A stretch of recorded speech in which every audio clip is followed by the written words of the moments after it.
रात के 10 बज गए थे। मेंटल हॉस्पिटल के रूम में एक सिस्टर रात की शिफ्ट का राउंड ले रही थी। राउंड लेते लेते वो रूम नंबर 11 के पास आके पहुंच गई। सिस्टर ने धीरे से दरवाजा खोला। अंदर बेड पे 27 साल की एक खूबसूरत सी लड़की दीवार को एकटक देख धीमी आवाज में कुछ फुसफुसा रही थी।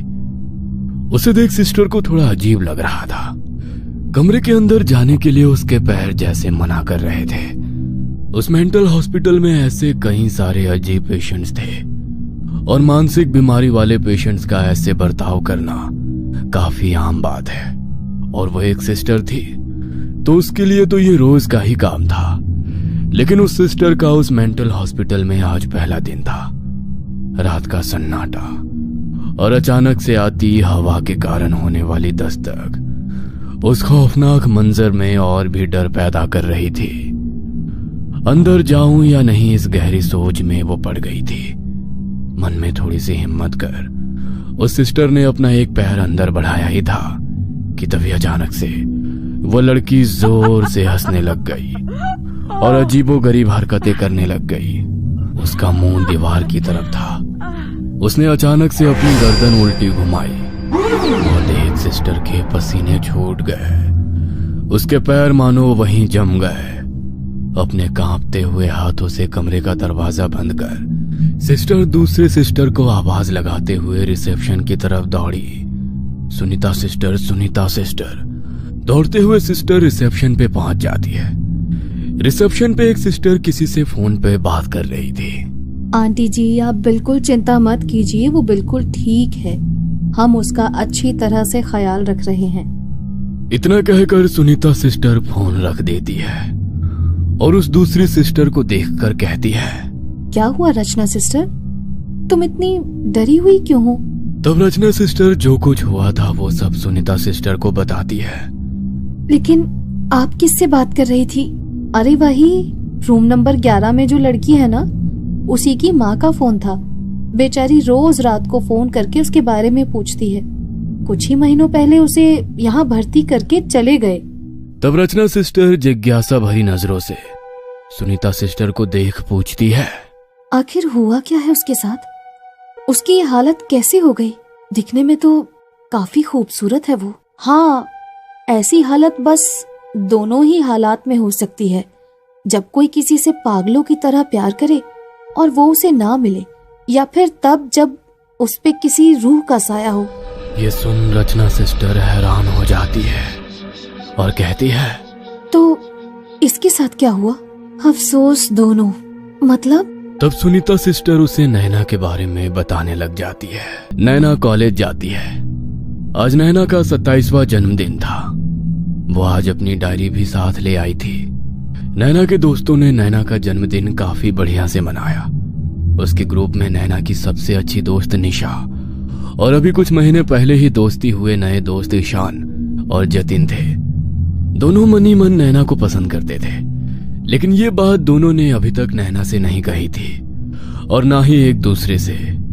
उस दिन नैना कॉलेज की लाइब्रेरी में अपनी डायरी में कुछ लिख रही थी और तभी अचानक उसे अपनी माँ का फोन आया।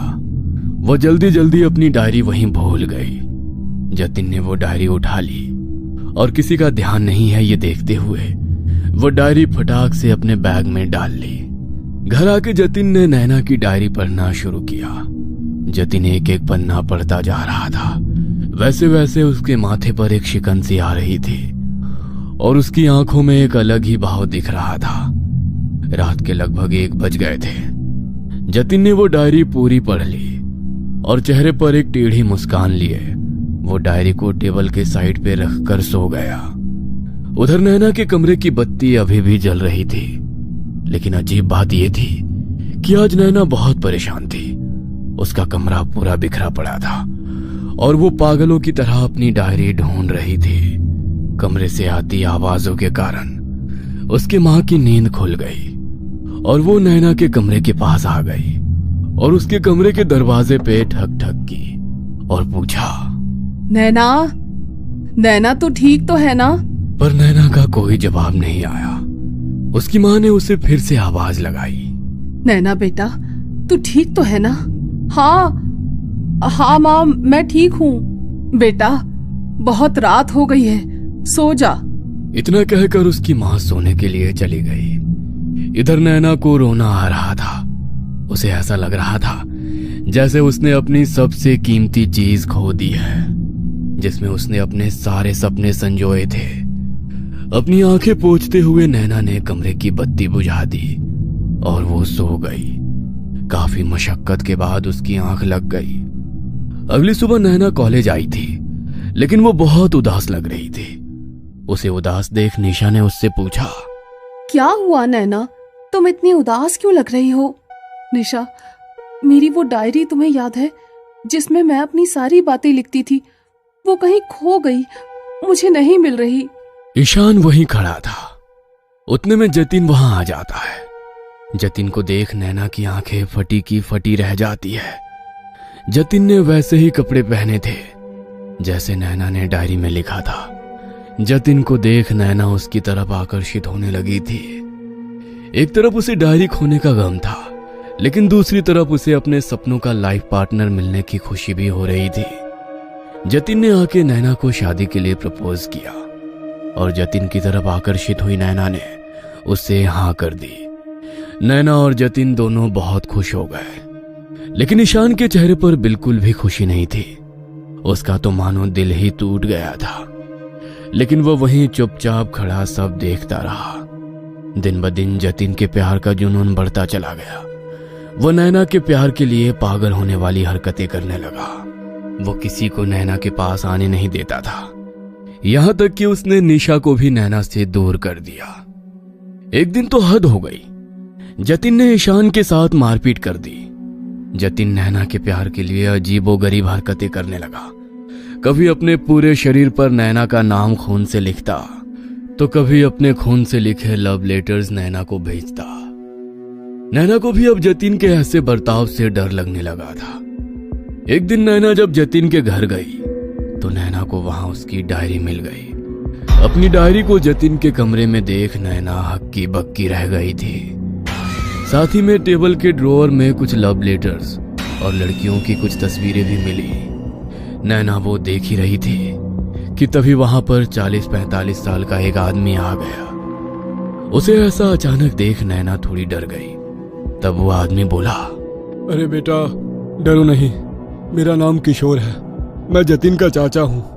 मैं अपने काम के सिलसिले में बेंगलोर में रहता हूँ। हर हफ्ते यहाँ आ जाता हूँ जतिन का हालचाल पूछने। उस बेचारे का इस दुनिया में मेरे अलावा कोई नहीं है। उसके माँ बाप की एक रोड एक्सीडेंट में मौत हो गई। तब से उसके दिमाग पे एक गहरा असर पड़ा है। कितने ही दिनों से वो मानसिक बीमारी से लड़ रहा है। ये सुन नैना शॉक हो जाती है और कहती है, क्या कहा? मानसिक बीमारी? तब जतिन के चाचा कहते हैं, हाँ, मानसिक बीमारी। उसे ऐसा लगता है कि दुनिया की हर एक एंटीक खूबसूरत चीज उसके पास हो, इसलिए वो सारी एंटीक खूबसूरत चीजें इकट्ठा करता है और अपने घर में सजा के रखता है। ये देखो, पूरा घर ऐसी ही चीजों से भरा पड़ा है। नैना इधर उधर अपनी नजर घुमाती है तो उसे घर में बहुत सारी ऐसी एंटीक और खूबसूरत चीजें दिखाई देती है। नैना उन चीजों को देख ही रही थी कि तभी वो चाचा जी आगे कहते हैं, वो भावनाएं नहीं समझता, बस बाहरी खूबसूरती की ओर आकर्षित हो जाता है।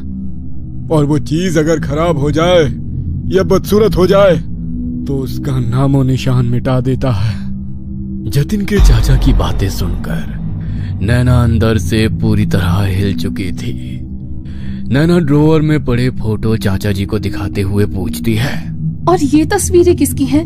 तब वो चाचा कहते हैं, बेटा, ये जतिन की पहली गर्लफ्रेंड की तस्वीरें हैं। इन सब से मैं बस एक ही बार मिला हूँ। हर बार मुझे उसके साथ कोई नई लड़की दिखाई देती थी। पता नहीं उनका क्या हुआ, वो कहाँ गई। मैंने कभी उससे ज्यादा पूछा ही नहीं, क्योंकि डॉक्टर ने जतिन से ऐसी कोई भी बात करने से मना किया था जिससे उसे गुस्सा आ जाए, नहीं तो वो गुस्से में आकर कुछ भी कर सकता है। नैना उन तस्वीरों को देख रही थी। हालांकि उन सभी तस्वीरों में एक बात कॉमन थी कि उन तस्वीरों में से वो सारी लड़कियां बेहद खूबसूरत थी। उस ड्रॉअर में एक फोटो और भी थी जो उल्टी कर रखी थी। नैना ने अपने कांपते हुए हाथों से वो तस्वीर उठाई और देखने लगी। वो तस्वीर देख नैना की आंखें फटी की फटी रह गई।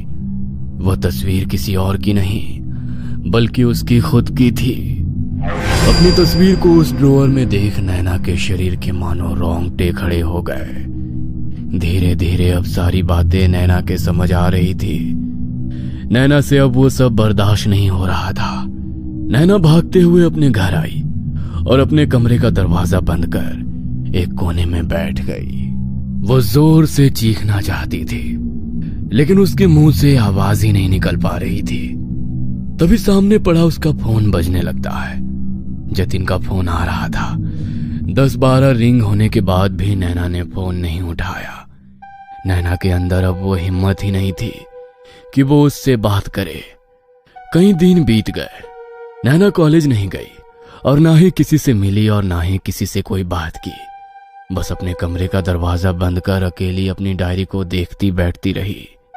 आज पहली बार उसे अपनी डायरी से नफरत होने लगी थी। उसी दिन अखबार के पहले पन्ने पर एक न्यूज आई थी कि एक लड़की के प्यार में निराश होकर एक लड़के ने अपनी बिल्डिंग से कूदकर अपनी जान दे दी। उस न्यूज के साइड में जतिन की तस्वीर छपी हुई थी। वो देख नैना पूरी तरीके से शॉक हो गई। उसे ऐसा लग रहा था मानो उसके शरीर से पूरी ताकत ही चली गई। नैना ने अब कॉलेज जाना भी छोड़ दिया। दिन भर बस अपने कमरे में बैठकर दीवारों को देख धीमी आवाज में कुछ बड़बड़ाती रहती थी। मैंने कुछ नहीं किया, प्लीज मुझे छोड़ दो। हर जगह अब नैना को बस जतिन की रूह दिखाई देती थी और वो उसे हंसते हुए कहता था नैना, मैं आज भी तुम्हारा इंतजार कर रहा हूं। तुम सिर्फ मेरी हो। सुनीता सिस्टर की बातें सुनकर रचना सिस्टर हैरान हो गई थी। रात का वो सन्नाटा और वो खौफनाक किस्सा रचना सिस्टर के दिल में डर पैदा कर रहा था।